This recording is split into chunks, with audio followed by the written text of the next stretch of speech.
मरने के बाद भी दोस्त ने पीछा नहीं छोड़ा। भूत बनकर अपने ही दोस्त को उसकी भूल सुधारने के लिए पुलिस थाना पहुंचाया। अब ऐसा दोस्त सबको नसीब हो या न हो वो तो बात की बात है। छत्तीसगढ़ के अंबिकापुर शहर की यह घटना वाकई इंसानी समझ से बिल्कुल परे है। रात का अंधेरा था, तभी एक दोस्त ब्रजलाल नशे की हालत में मिथिलेश के घर पहुंचा। ब्रजलाल ने साथ बैठकर शराब पीने की बात कही, लेकिन नवरात्र होने की वजह से मिथिलेश ने मना कर दिया। बात छोटी सी थी, लेकिन कुछ ही पलों में विवाद इतना बढ़ गया कि दोस्ती दुश्मनी में बदल गई।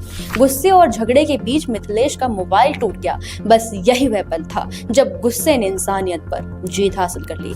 पास रखा डंडा उठाया और एक वार में ही दोस्त की जिंदगी हमेशा के लिए खत्म कर दी। ब्रजलाल की मौके पर ही मौत हो गई, लेकिन उस असली कहानी इसके बाद शुरू होती है।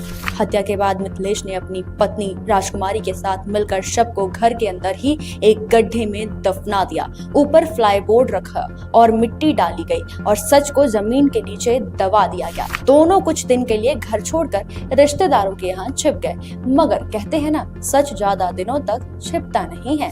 करीब एक हफ्ते बाद मिथिलेश खुद थाने पहुंचा। उसका दावा था कि उसे बार बार अपने मृत दोस्त का साया दिखाई दे रहा था। उसे महसूस हो रहा था जैसे ब्रजलाल उससे कह रहा हो कि उसे यूं मिट्टी में दबाकर मत छोड़ो, उसका अंतिम संस्कार करो।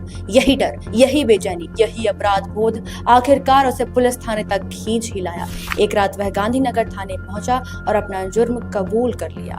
पुलिस ने तुरंत कार्रवाई करते हुए न्यायिक, मजिस्ट्रेट और फॉरेंसिक टीम के साथ घर पहुंचकर खुदाई करवाई, जहां से शव बरामद हुआ। अब सवाल यह है कि क्या सच में दोस्त की आत्मा उसे पुकार रही थी, या फिर यह उसके अपने जुर्म का डर था जो हर रात उसके सामने खड़ा हो जाता था, एक भयावह साये की तरह। अंबिकापुर की यह कहानी सिर्फ एक हत्या नहीं, बल्कि अपराध, डर और अंधविश्वास के उस संगम की कहानी है जिसने एक कातिल को खुद पुलिस के सामने लाकर खड़ा कर दिया। आपको क्या लगता है, क्या वाकई मिथिलेश को अपने दोस्त की आत्मा ने सजा दिलवाया, या फिर सच कुछ और है जो अब तक सामने नहीं आया?